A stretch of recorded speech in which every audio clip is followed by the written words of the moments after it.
공간 디자인 네 번째 시간입니다. 전 차시에는 스케치업의 기본 도구들 이외에 다양한 기능들을 알아보았는데요. 면이 선을 따라가면서 객체가 만들어지는 팔로우미 툴, 그룹 지어진 객체를 자르거나 합치는 솔리드 툴, 그리고 입체로 글자를 만드는 방법을 배워보았습니다. 마지막으로 지금까지 배워본 기능들을 이용해 액자를 만들어 보았는데요. 아직 완성이 덜 된 친구들은 전차시의 강의를 다시 보면서 완성하고 오늘의 강의를 진행해 주세요. 지금까지 만들어 본 것과 같이 스케치업 프로그램을 이용해서 다양한 형태를 만들어 볼 수 있을 텐데, 많은 디자이너들이 스케치업이라는 프로그램을 쓰는 이유가 따로 있습니다. 뭐냐 하면 기존에 만들어져 있던 형태들을 혹은 내가 만들어서 올릴 수 있는 사이트가 있어요. 그 사이트를 이용해서 서로 공유하고 원하는 것들을 다운받을 수 있는데, 그 사이트가 바로 3D 웨어하우스라는 사이트입니다. 스케치업 프로그램 화면에서 이 아이콘을 클릭하면 이런 식으로 3D 웨어하우스라는 창이 하나 뜰 거고요. 여기에 검색을 해서 자신이 원하는 물체를 다운받으면 되는데, 검색할 때는 외국 사이트이기 때문에 영어로 검색하는 게 좀 더 유리합니다. 한글은 별로 안 나올 수도 있어요. 자, 근데 여기서 다운을 받으려면 회원가입이 되어야 되는 부분이 있어서 검색을 해보고 옆에 이런 식으로 창이 뜰 때 다운로드라고 되어 있는 부분을, 화살표 부분을 클릭해도 다운이 안 되고 회원가입을 하라고 하는 창이 뜰 거예요. 그럴 때는 구글 계정이 있는 친구들은 구글 계정 연동시켜서 다운받아도 되고요. 아니면 회원가입 후에 트림블사의 3D 웨어하우스 사이트 회원가입 후에 그 다음에 다운을 받아서 이용하면 됩니다. 자, 다운할 때는 다운 이렇게 화살표 부분을 클릭을 하면은 모델로 직접 로드할 거냐, 예, 아니요가 뜨는데, 이 부분은 선택사항이에요. 여러분들이 만약에 내가 만들고 있는 파일로 바로 불러오려고 한다면 예를 클릭해 주면 되고요. 이 소스를 따로 저장하려고 한다면 아니요를 클릭해 주면 됩니다.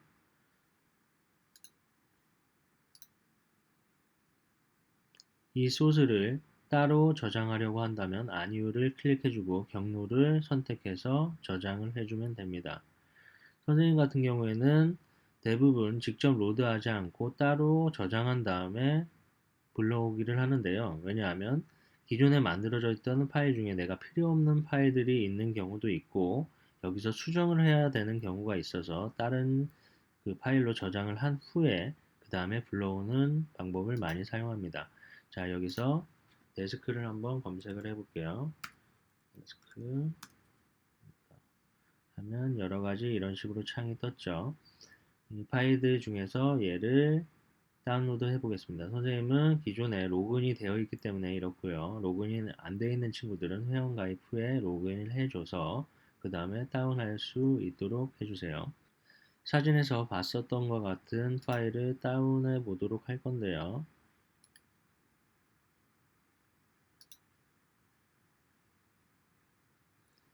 사진에서 봤었던 것과 같은 파일을 다운해 보도록 할 건데요. 자, 얘를 다운로드를 클릭해 주면 모델로 직접 다운로드 하겠냐 아니냐 라고 뜨는데, 선생님은 바탕화면에다 한번 저장한 다음에 불러와서 해보도록 할게요. 데스크 바탕화면에다가 저장 눌러주고, 자, 저장됐죠? 이 객체를 불러오도록 해볼게요. 자, 열어주게 되면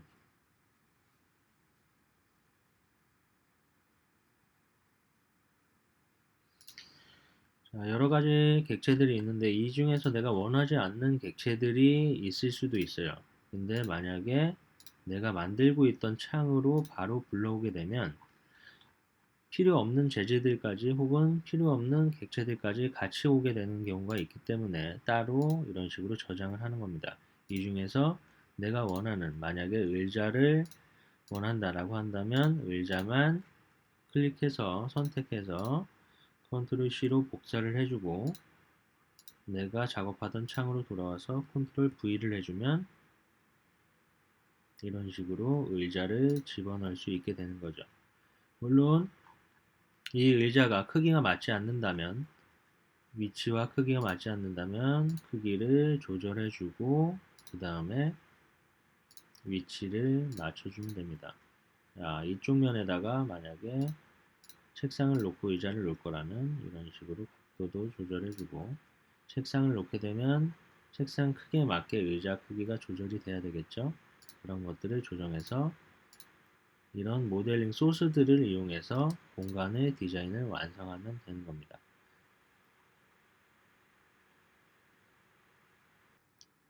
이번 공간 디자인의 주제는 여러분들의 자신의 방을 디자인해 보는 건데요. 지금까지 만들었던 공간 안에 여러분들이 소스 등을 불러와서 혹은 새로 만들어서 여러분들만의 방을 디자인해 보는 겁니다. 자, 시간이 많이 걸릴 것 같은 관계로 선생님이 예시로 공간을 한번 만들어 봤어요.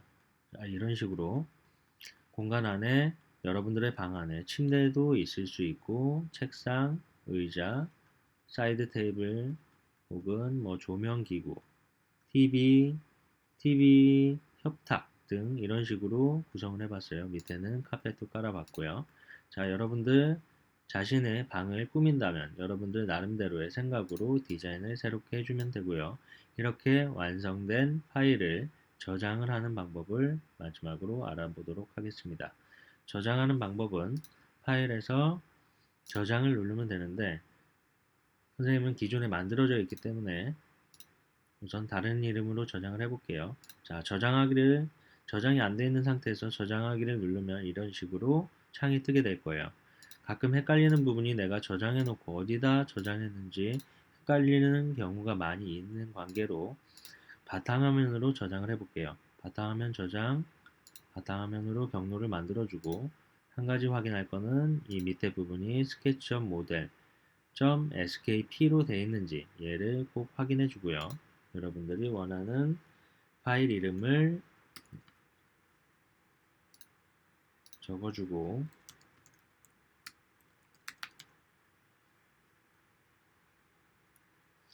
자, 저장을 눌러주면 바탕화면을 보면 이런 식으로 공간 디자인이라는 파일이 생성이 됐습니다. 이 파일에 마우스 커서를 갖다 대보면 유형에서 skp 파일이라고 나올 거예요. 간혹 작업하다 보면 이 파일의 백업 파일인 skb 파일이 생성되는 경우가 있습니다. 만약에 여러분들이 다른 컴퓨터로 옮겨서 작업을 하거나 다른 컴퓨터에서 불러올 때 혹은 이 파일을 복사해야 될 때는 이 skp 파일을 복사 혹은 이동을 시켜줘야 돼요. 안 그러면 skb 파일을 이동시키거나 복사했을 때는 그 파일만으로는 파일이 불러와지지 않기 때문에 여러분들 꼭 유념해 두도록 하고, 이 형태를 보면 지금 미리 보기가 돼 있기 때문에 이런 식으로 그림처럼 보여지는데, 이 옆에 아이콘 모양이 하나 뜰 거예요. 이 아이콘 모양이 있는지 혹은 이런 식으로 아이콘이 되어 있는 경우도 있으니까 이런 식이나 아니면 이 밑에 아이콘이 있는지 꼭 확인하고 작업을 마칠 수 있도록 해주세요. 주제에 맞게 스케치업 프로그램을 이용하여 내 방 디자인하기를 끝낸 친구들은 저장하기까지 완료한 후에 자신이 만든 파일을 사진으로 찍어서 금일 안으로 제출해 주시면 됩니다. 이상으로 오늘의 강의를 마치도록 하겠습니다.